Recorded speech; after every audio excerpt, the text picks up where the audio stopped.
सबों को जय यीशु। प्यारे भाई और बहनों, आज हमारे आगमन के मनन चिंतन का 11वां दिन है और आज जनगणना के लिए यरूशलेम अथवा बैतलहम की ओर जाने वाले कारवां के यहूदी लोगों को इस शहर में रहने से गुस्सा आ रहा था। यही स्थिति जोसेफ और मरियम की थी, परंतु उन्होंने इस परिस्थिति का लाभ उठाया। मरियम ने कुछ समय आराम, प्रार्थना और आगे की यात्रा की तैयारी में बिताया। जोसेफ अपने बड़ाई के काम से पैसा कमाने और भोजन लेने शहर चला गया। उन्होंने हमेशा एक वफादार और अच्छे सेवक की भूमिका अदा की।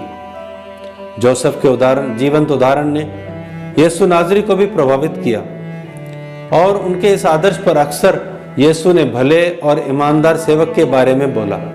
इसके लिए हम मत्ती 25:14 से 30 में वर्णित अशरफियों के दृष्टांत में हम पढ़ सकते हैं। आइए प्यारे भाई और बहनों, हम अब व्यक्तिगत जीवन के लिए कुछ मनन चिंतन करेंगे। पहला बिंदु है, मरियम और जोसेफ के उदाहरण को देखकर यूरोप के नए संघ के संस्थापक संत बेनेडिक्ट ने इसे संघ के पहले नियम के रूप में मान्यता दी थी, प्रार्थना और काम। दूसरा बिंदु, महात्मा गांधी जी ने कहा था, मैं प्रार्थना के बगैर कोई काम शुरू नहीं करता। यदि मुझे शांति और मानसिक शुद्धता है तो यह मेरी प्रार्थना के कारण है। प्रार्थना मेरी सुबह की चाबी और शाम की कुंडी है। संत पौलुस हमें सलाह देते हैं, अपने आचरण का पूरा ध्यान रखो, मूर्खों की तरह नहीं बल्कि बुद्धिमान की तरह चलकर वर्तमान समय से पूरा लाभ उठाएं। इफिसियों 5:15।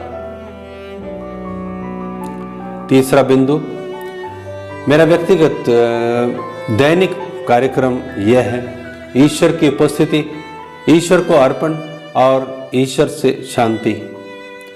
प्रतिदिन मुझे काम करने होते हैं और समस्याओं को सुलझाना होता है। पहले या बाद में मैं ईश्वर की उपस्थिति में आऊँगा, ईश्वर को अर्पित करूँगा और ईश्वर के वरदान शांति में आनंद प्राप्त करूँगा। आइए हम प्रभु से प्रार्थना करें कि प्रभु विशेष रूप से हमें प्रार्थना करके प्रभु की उपस्थिति में आने का हमें सद्गुण प्रदान करें, ताकि हम अपने आचरण का पूरा ध्यान रख सकें। आमीन। सबों को धन्यवाद। जय यीशु।